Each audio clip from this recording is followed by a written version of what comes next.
The following episode contains disturbing stories and details, therefore, listener discretion is advised.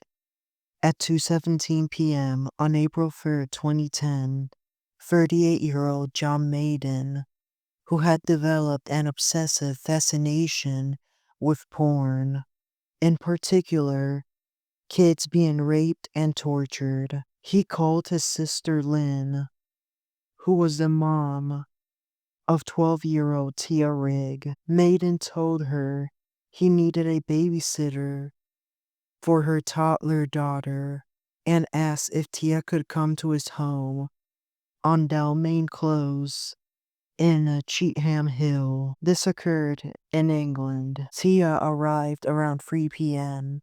Minutes after she walked through the door, Maden drugged her with olanzapine, which is an antipsychotic tranquilizer that he had been prescribed.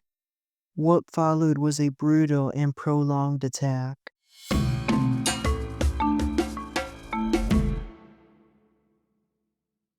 Authorities later described a horrific catalog of sexual injuries before stabbing Tia multiple times and strangling her with a ligature fashioned from a string guitar. At 3:45 p.m., Maden calmly dialed the England emergency number 999 and said, "Hi, I would like to report a murder."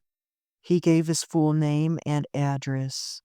What the operator asked was something very usual. "What is going on? What is your emergency?"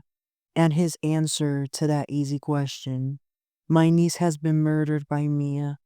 I have just finished killing her now." When asked why he did that, he answered, "Because I felt like it." He afterwards ended the call.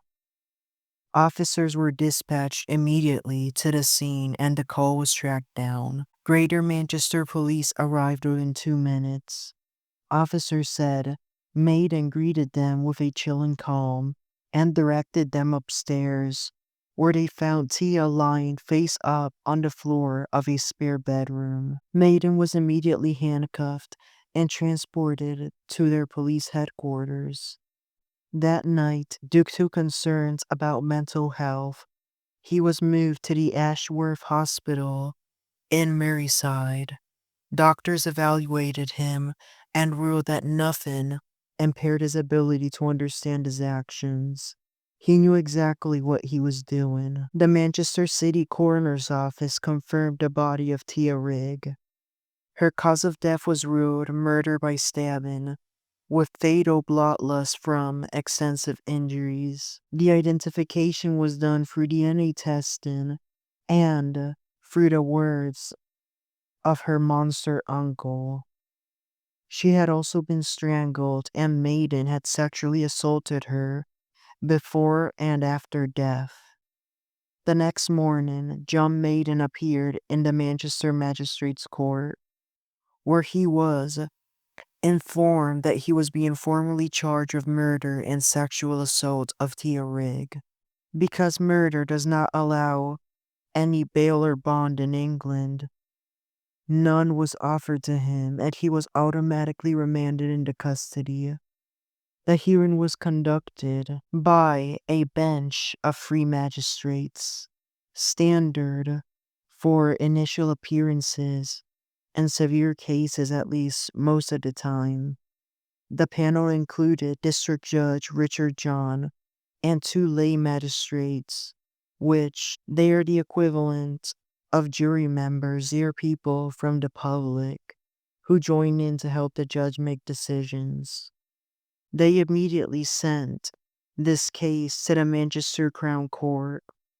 Maden was ordered to be held at the HMP Manchester in Strangeways, the local Category B remand facility, to await trial. He was represented by public defender Andrew O'Brien, as he was unemployed and qualified for legal aid. The Cheetham Hill Chapel conducted the funeral of Tia, with visitation at their building on the 27th of April that year. Then the following day, Mass blocks away at the St. James Church in Didsbury. She was afterwards buried at the Southern Cemetery in the city of Manchester. Prosecutor Gordon Cole charged Maden with murder and rape. When he first appeared before Justice Brian Richard Keefe, Maden initially entered not guilty pleas. But with overwhelming evidence, including digital files, forensic results, and his own 999 admission, Maden later changed his pleas to guilty. The trial took place at the Manchester Crown Court on October 4th, 2010. Prosecutor Cole, who served as Queen's Counsel, told the court that Maden had spent the year prior developing an obsessive interest in violent porn. He enjoyed watching kids being raped.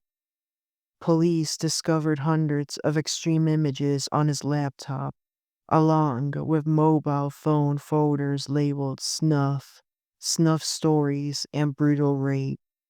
Detective Chief Inspector David Warren, who led the investigation, told the court that Maden refused to explain anything and had never shown a shred of remorse. After his guilty pleas to rape and murder, Justice Brian Richard Keefe imposed a whole life order, meaning that Maden will never be released. In this sentencing hearing, Justice Keefe said, "It is inescapable that Tia Rigg died because you decided to realize your fantasies about torturing and killing a young child. It is difficult to know how long Tia's ordeal lasted, the terror, the unimaginable pain you inflicted on her, the dignities you subjected to her while she was still alive. It was planned, it was premeditated, and her agony must have been prolonged.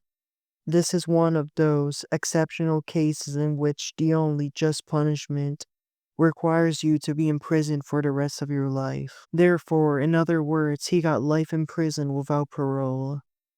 Maden appealed in 2012, but the London Court of Appeals ended up upholding the sentence, and he fully lost all challenges eventually. He completely lost the appeal.